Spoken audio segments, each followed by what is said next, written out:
Finvala 575, pirmais Latvijā jaunums. Šodien pirmā testa diena uz ūdens. Pierasta laiva jau ir 555. Šis ir jaunums, lielāks. Tieši, ko šeit var redzēt, kur tas lielums ir tieši aizmugurējā daļa. Te pie motora ir.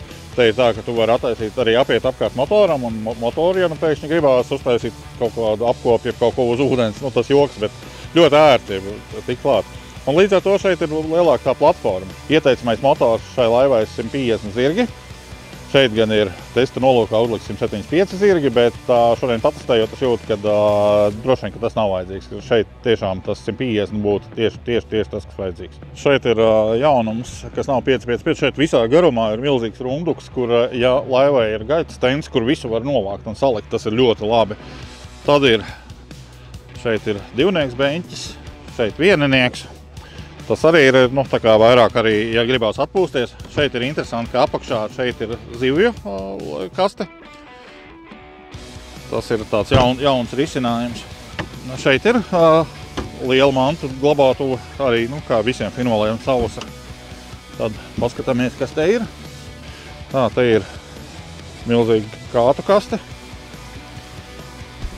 Tālāk ir konsoles mainījušās, tagad ir lielos ekrānus ritīgi labi, var izvietot daudz vietas ir abās pusēs.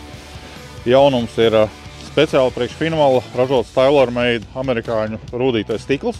Tad ir jaunums arī kā 685 ir speciāli arī priekš finvala ražot mitram izturīgas lēģus tādas grupas, kas ir pārbaudīts izturībā, nu nav vēl neviens saplīsuši, ļoti kvalitatīvi, ļoti labi uztaisīt šitas aizlietnes. Tā, kad viss konsoles iet rudenī, tad ir vējš nepūš.